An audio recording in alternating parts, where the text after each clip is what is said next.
When I arrived here at the end of 2001, the state of Delaware was #1 for cancer incidence and mortality. My biggest fear being cancer in Delaware, I just wanted to come in and just face it head on and see what I could do to help. In learning more about cancer and what was being done in Delaware, I began to think, you know, we really need a cancer hospital, an outpatient cancer hospital, but it'll be a long time coming.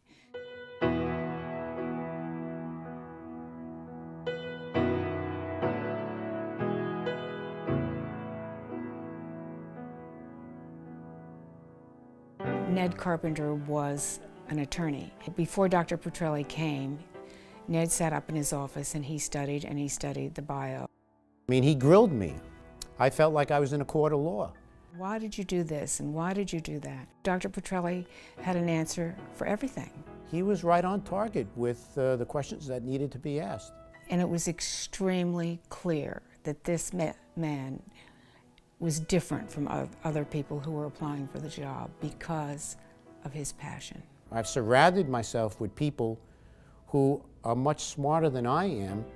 I think by now they've figured that out, but along the ride, look at what we've accomplished. The American Cancer Society this year projects that we will be #14 for cancer mortality in the United States. That is a major accomplishment by a lot of people here at the Graham Center.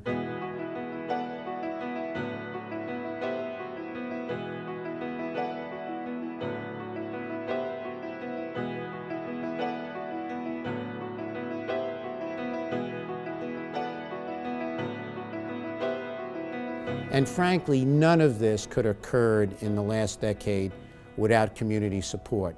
And again, an excellent example of that are the Friends of Helen F. Graham that have raised $2 million for this cancer program. The group was started by Carol Carpenter a decade ago, and her thought was that philanthropy, working hand in hand with the doctors and clinical staff, could really move key initiatives forward for the hospital. It began with two women who had lost their mothers. They were Leslie Nicholson and Meg Erskine. And they were the beginners along with Maureen Cawley. Of course, the Cancer Center is named after Maureen's godmother, the late Helen F. Graham. So we wouldn't have that Cancer Center without the Cawley family and the people at MBNA. Carol Carpenter is an incredible person. She has such vision and passion and leadership, and we are so happy that she's been with us for these 10 years. And so what began 10 years ago is now being led by Penny Saradakis and her committee.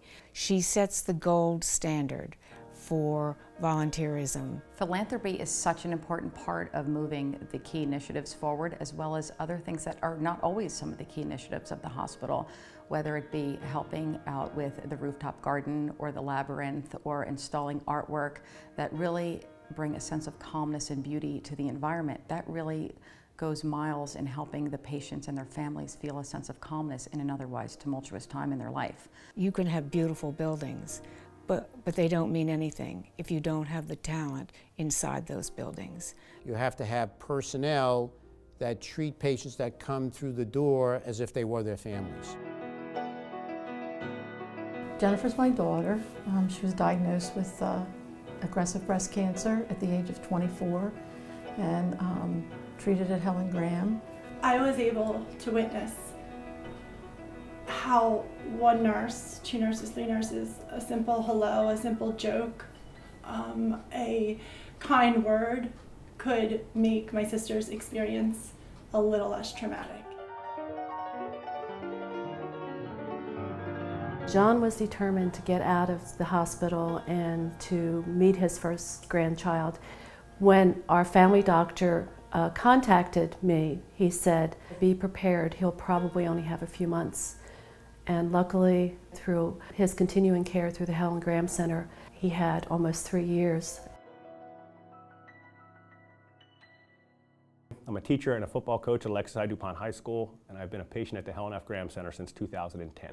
They start you off with all three of your doctors together, talking about the plan that you're going to run through and how it's going to go.